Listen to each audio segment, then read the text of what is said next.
All right, so last class we closed out 2.6, so we're looking at 2.7 today, inverse functions.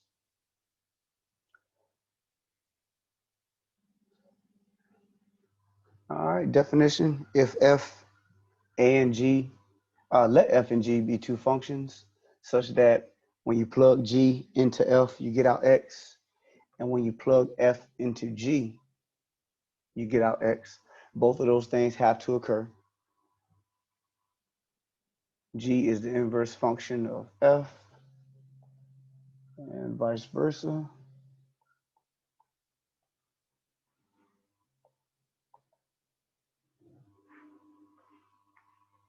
So once again, if you take a function, plug it into another, and you get out, after everything's simplified, you get x. Or if you take and flip the process, take that function, plug it into the other one, and you get out x. Once again, both of them have to occur. There will be examples in which you plug it in. Let's say you plug g into f, and you get out x. But if you were to plug f into g, you will not get x. So they're not inverses of each other. So make sure that both of them occur. So the notation for the inverse function is f with that -1 as your exponent in between your parentheses x. So that's f inverse of x. That's how you would say that, f inverse of x. F of x, that's f of x. And then when you put that -1 there, f inverse of x.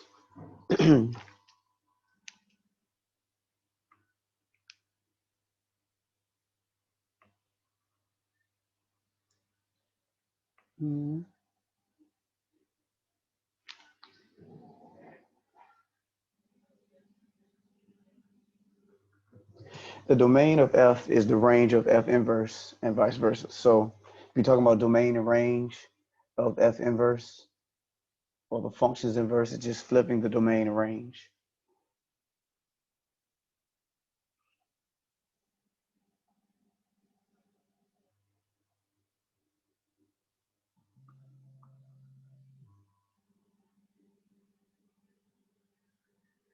All right.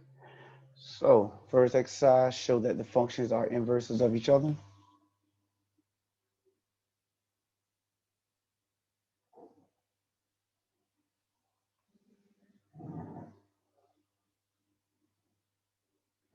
All right, so that means we're going to take this function, plug it into x, into the other function, and then we're going to take this and plug it into f, where we see x.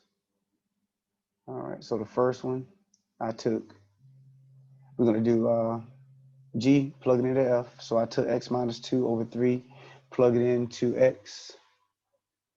And so let me erase the slashes so you see what it looks like.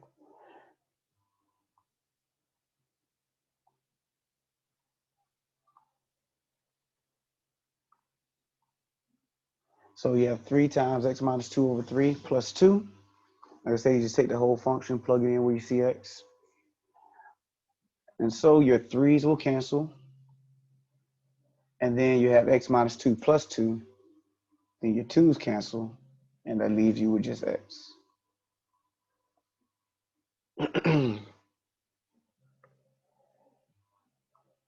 Next, we're going to take 3x plus 2 and plug it in where we see x in the g function.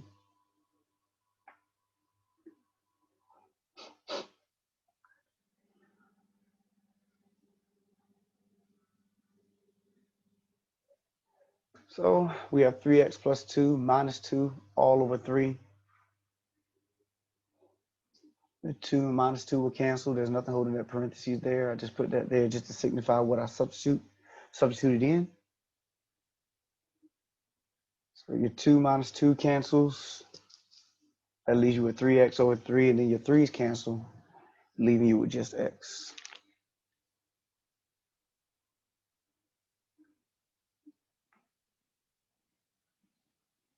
All right, any questions?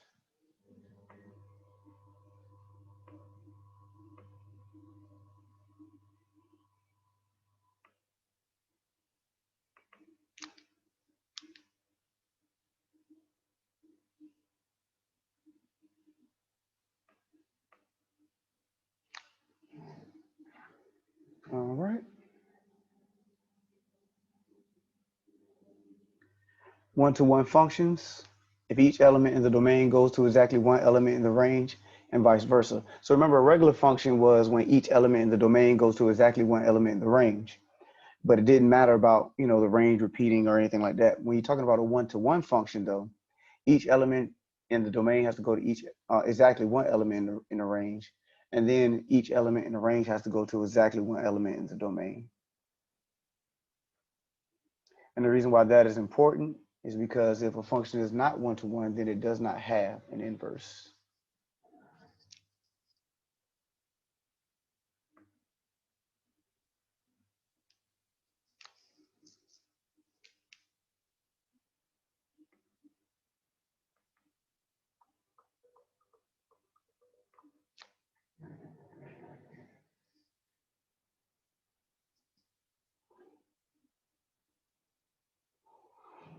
All right, so remember to test whether we had a function or not. We had the vertical line test.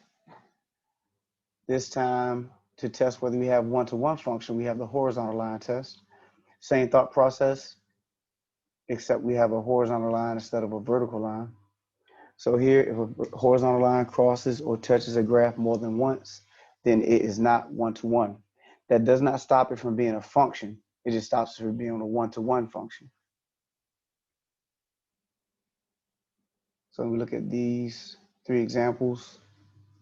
A linear equation, a linear function, that's one-to-one. Now a parabola, that's not one-to-one, but remember, it still passed a vertical line test. So it's still a function. It's just not a one-to-one function. And then here, our cubic equation is one-to-one.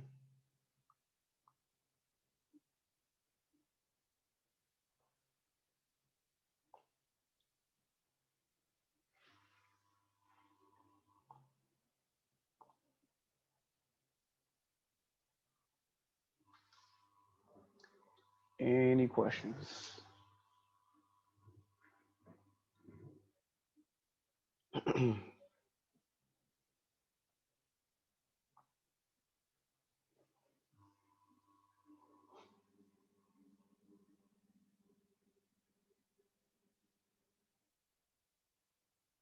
All right. So finding the inverse. First, we want to check to see if the function is one-to-one. If it is not one-to-one, then there is, if it's not one-to-one, then there is no inverse. After we just found out whether it's one-to-one or not, if it's one-to-one, we go ahead and keep going. Once again, if it's not one-to-one, you just write no inverse. So then from there, you'll take f of x, plug it in, or replace it with y. Third step, interchange x and y. Fourth step, solve for y. Then fifth step is we want to replace y with f inverse of x. In other words, remember y is equal to, I'm not gonna write that y is equal to f of x. So now this that we just found will be the inverse. So we couldn't leave it as y. You have to change it to f inverse.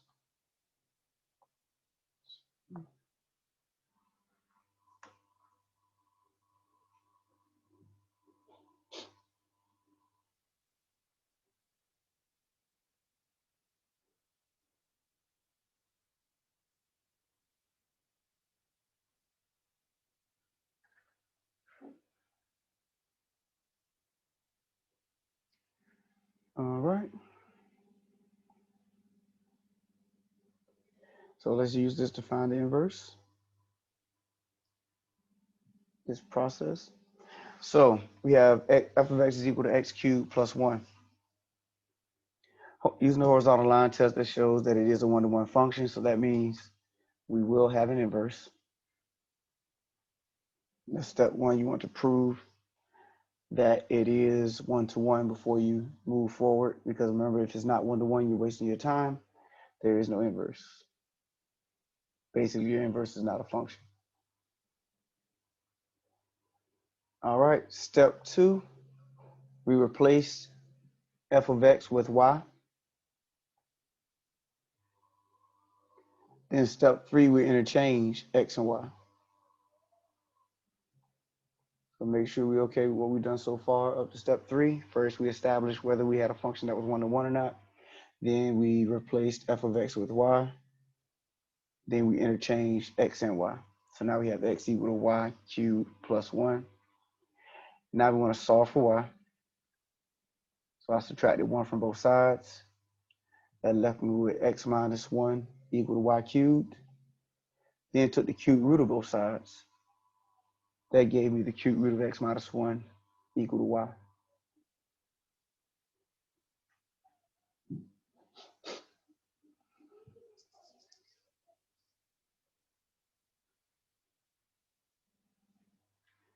All right, last step is to take y and plug in f inverse of x for notation. And that is your inverse.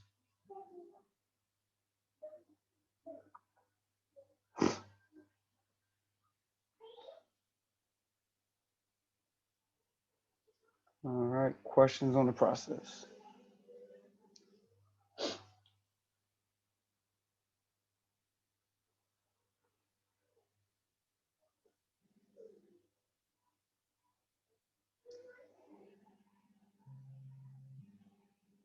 All right, so next one, we have f of x is equal to x squared plus 3x minus 5. X squared plus 3x minus 5 is a parabola. It's a quadratic equation. So if we were to perform the horizontal line test, we see that the function is not 1-to-1. Therefore, there's no inverse.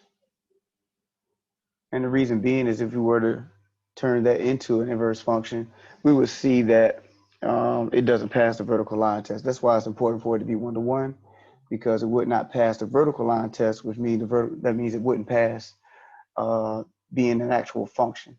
So you can find and do the work and actually come down with an equation or a function. Well, I'll say an equation, not necessarily a function. You come down with an equation, but when you run a vertical line test on that equation, it wouldn't pass. So that means it would not be a function. So that's why it has to be 1-to-1.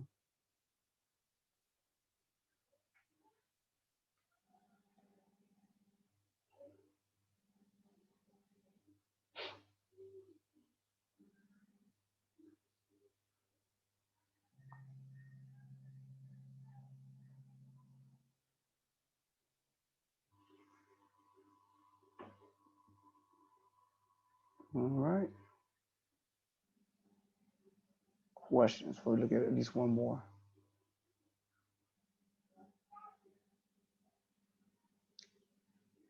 All right, here we have f of x is equal to x plus 2 over x minus 3.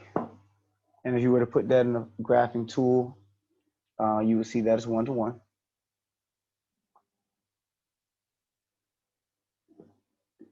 Perform the horizontal line test on it. So the second step, after we've established that it is 1-to-1, is we want to replace f of x with y. Third step, we're going to interchange y and x. So questions before we go to that fourth step? So we interchange y and x. So every place I see y, I put x. Every place I see x, I put y. So we have x equal to y plus 2 over y minus 3. So now I have y in multiple places. So I want to get that y in my denominator out of the denominator. So I need to multiply both sides by y minus 3. So multiplying both sides by y minus 3 cancel out the quantity of y minus 3 on the right. And then on the left, I have x times y minus 3. And of course, that's equal to y plus 2.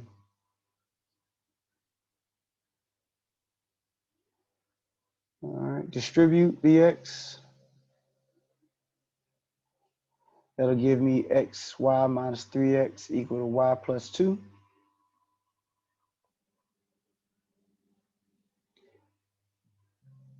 Now, I want to get all of my terms with y on one side, all of my terms without y to the other side. Excuse me. All right, So we want to get all of our terms with y to one side, all of our terms without y to the other. And so I subtracted xy from both sides and subtracted 2 from both sides. So that put each one of my y terms on the right side of my equation, each one of my terms without y on the left side.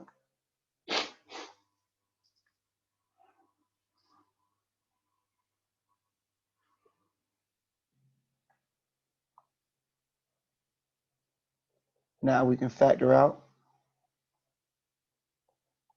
y.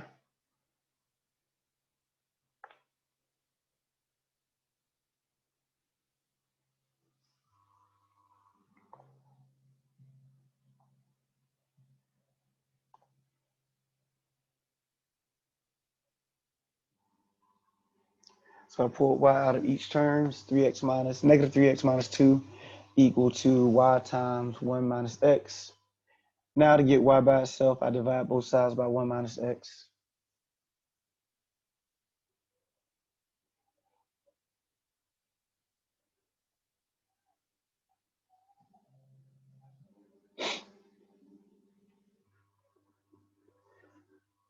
Y is equal to negative 3x minus 2 over 1 minus x.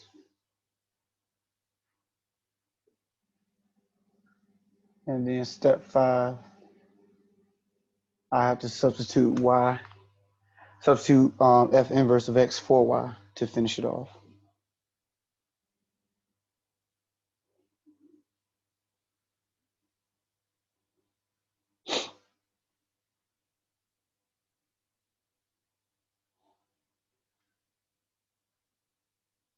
All right, questions?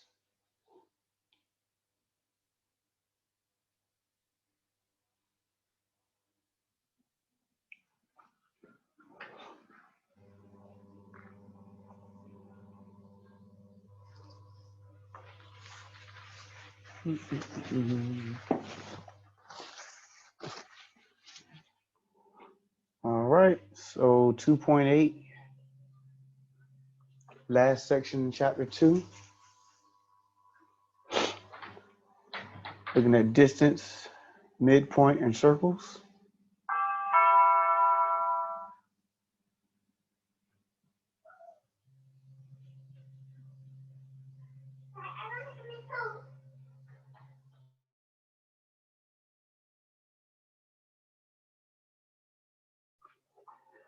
All right, so we look at the distance formula. 1 second.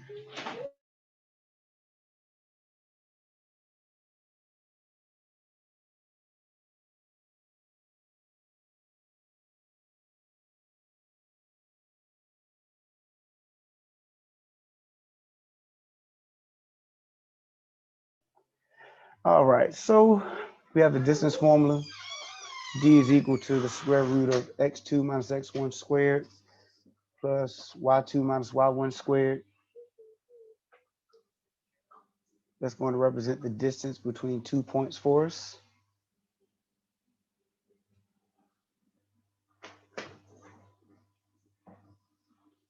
So we just call them point 1, x1, y1, point 2, x2, y2.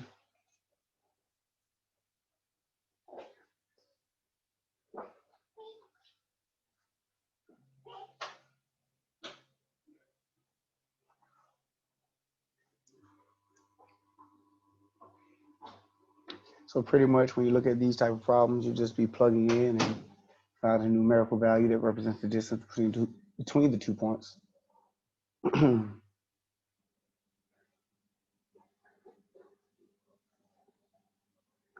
So here they give us the distance, or find the distance between negative 1, 4 and 3, negative 2.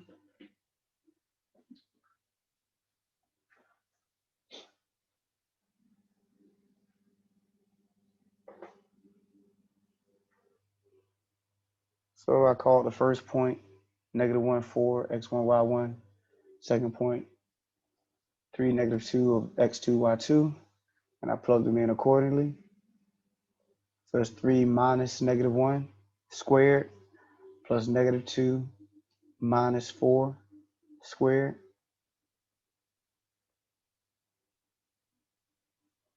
Make sure you don't lose a negative when you go about substituting in. There's a minus sign in the formula. Excuse me. And there's a negative, from that -1.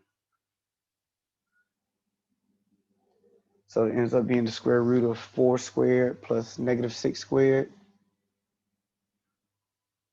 16 plus 36 under the radical. And then you should always evaluate what's under the radicand, to see if it can be broken down any further. And that 52 can be broken up into 4 times 13. And take the square root of 4. That'll be 2. So the most simplified way of representing that square root of 52 is 2 square root of 13.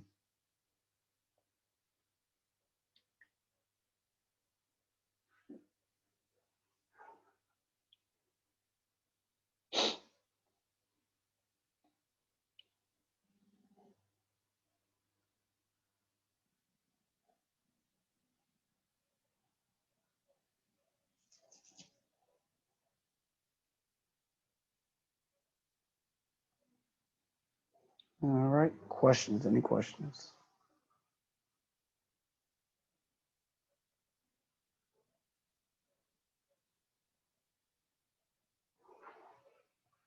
All right. Midpoint formula. Talking about the point in the middle of your 2 points. Midpoint. So the formula for your midpoint is going to be, and that's going to be a coordinate, not a single number like the last one we did. The distance is going to be another coordinate, another set of coordinates. Yeah, x1 plus x2 divided by 2, y1 plus y2 divided by 2.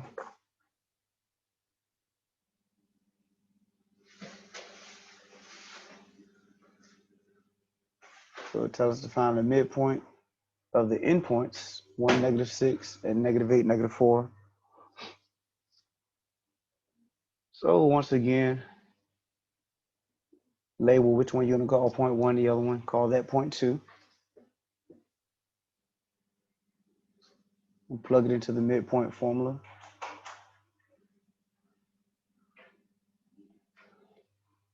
That would be 1 plus -8. 1 plus -8 over 2. -6 plus -4 over 2. And that's -7 over 2. -10 over 2. And we can reduce that -10 over 2 to -5.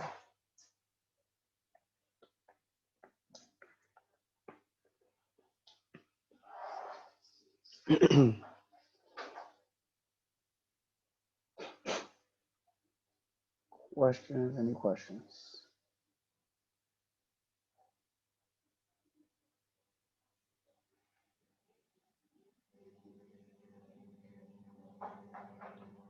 All right. Last thing in this section, looking at circles.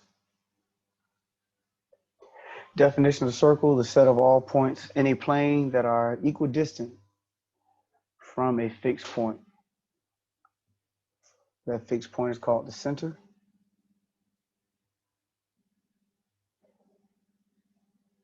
And then the fixed distance, this should be distance. Fixed distance from the center's center to any point on the circle is called the radius.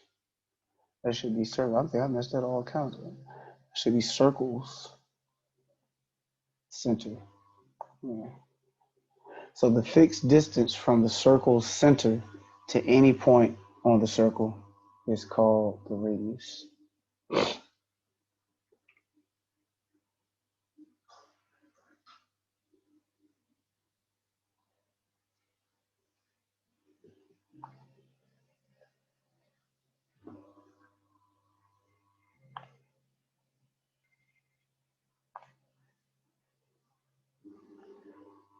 All right.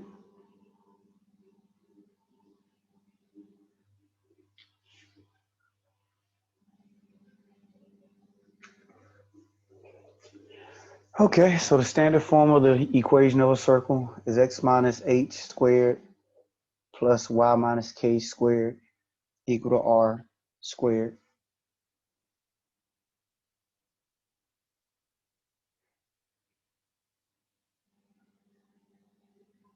Where your center is hk and r is your radius. And so I pointed at those minus signs just to show that whatever we have in our standard form for our center, we should be using the opposite signs. Because notice it's positive down here, but they're negative up here.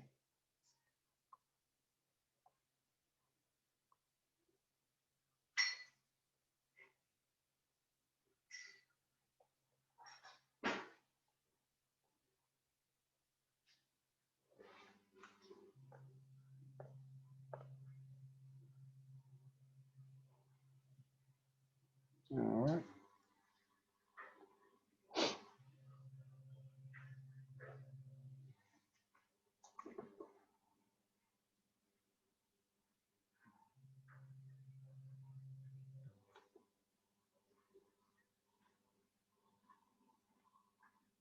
All right, so here it says write the standard form of the equation of the circle with center -2, 3, and radius 4.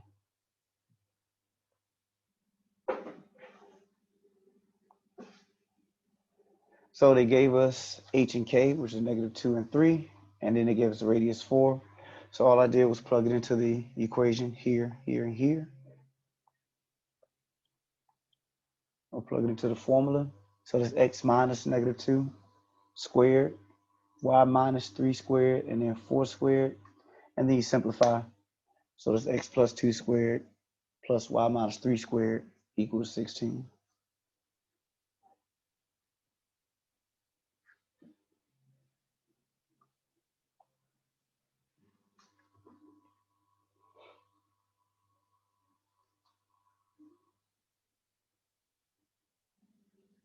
All right, any questions? Any questions?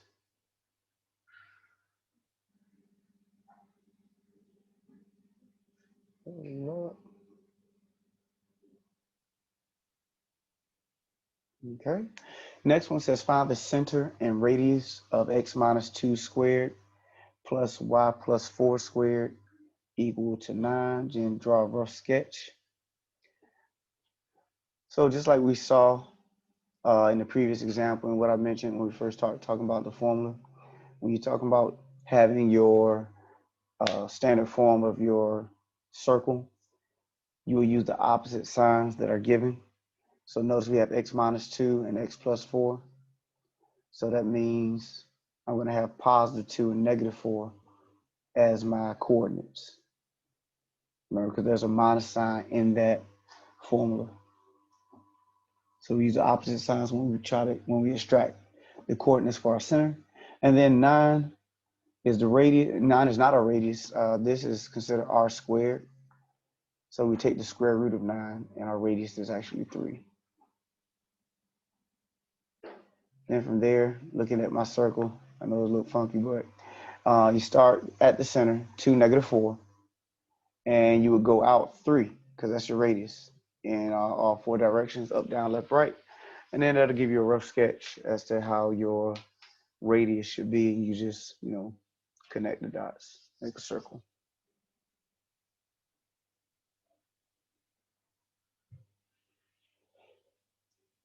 Of course, the more points you go out from the center with the distance of that radius, the more accurate your circle will be.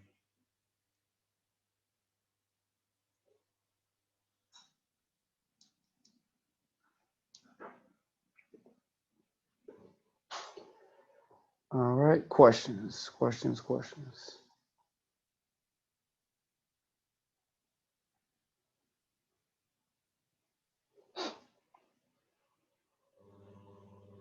All right, I believe this is the last thing. What we got going on here? 2.4. Slope. Oh, those must have been notes. 2.4, 2.3. Yep. So this is the last thing out of this section. Let me,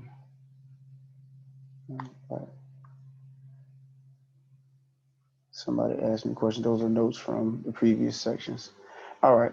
So last thing out of this section, general form of the equation of a circle is x squared plus y squared plus dx plus ey plus f equal to 0.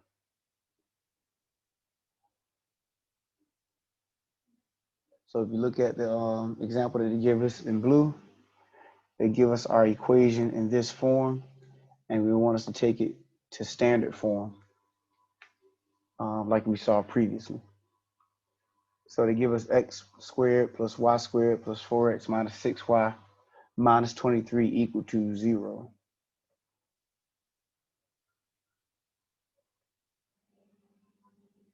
It says give the center and the radius. So we'll go through the steps for that.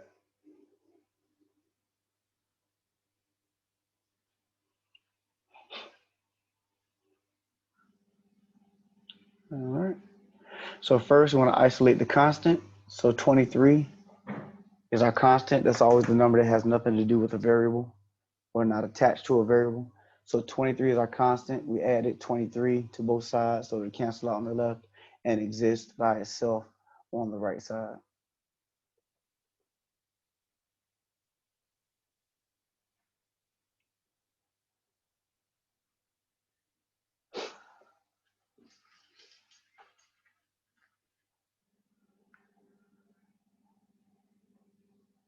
All right, so second step is to group together the like variables. Bring the x squared and the 4x together, y squared and the 6y together. So anything's negative, it needs to stay negative. Anything's positive, it needs to stay positive. So you see the 4x is still positive, 6y is still negative.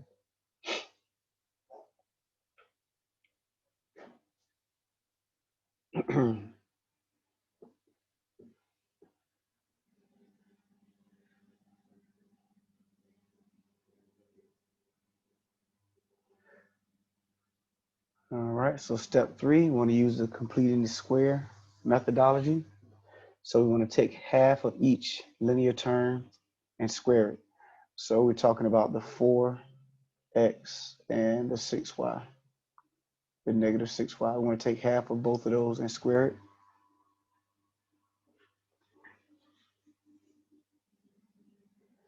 So half of 4 is 2, 2 squared is 4. Half of negative 6 is negative 3, and then negative 3 squared is 9.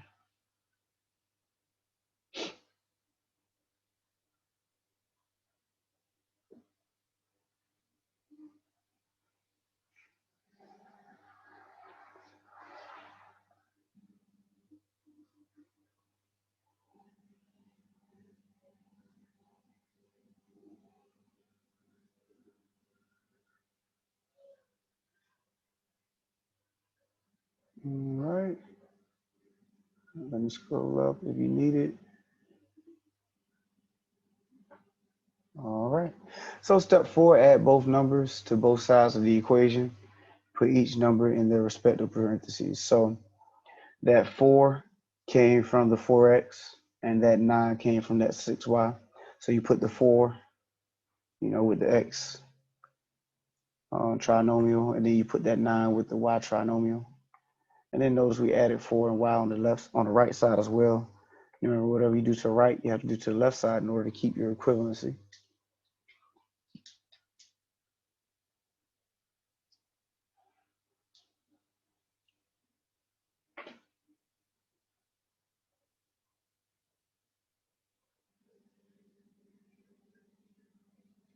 All right, factor each trinomial, and then simplify the other side as well. So x squared plus 4x plus 4 is x plus 2 squared. Then y squared minus 6y plus 9 is going to be y minus 3 squared. Then 23 plus 4 plus 9 is 36 over here on the right side.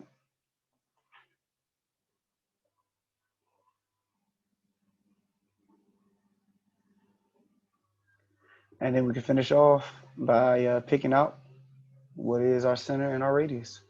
So remember, we're going to use the opposite signs of what we have here. So that means our our center is -2 and +3. And then the radius, if you don't see a square here, it's assumed that it's already been squared. So you take the square root of that 36, and that'll give you 6.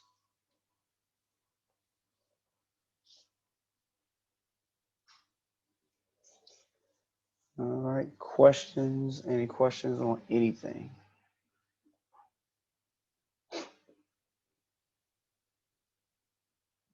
Anybody?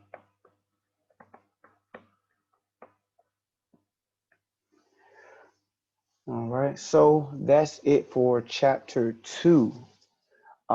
Next class, I will open up the floor for questions once again. We'll talk about, I believe this one. Well, I'll wait until next class. We'll talk about the test. I think I posted it on my math lab already, but we'll see. We'll see. I'll talk about it. We'll talk about it next class. But the floor will be open for you guys to ask whatever questions you want to ask on Monday. See if you generate some questions over the weekend. But once again, this is the close of chapter 2, so we're done with that. And we're looking to move on to other sections shortly, after we look at how we're going to administer this test. But once again, review day is next class. Check out their test review.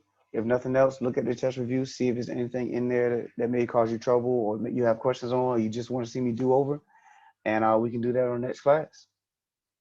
All right, so anybody before we close out today? Yes. When's our midterm? We may not do a midterm. We may just have like everything up to that point. That's what's due. Have a due date, that midterm week, and we probably do it that way, and just have a final, and not a midterm. Okay. Thank you. Yeah. Unless you really want one, you just let me know. I don't, try to make sure everybody's happy. All right. So you guys have a great weekend. Be safe, and I will see you on next class.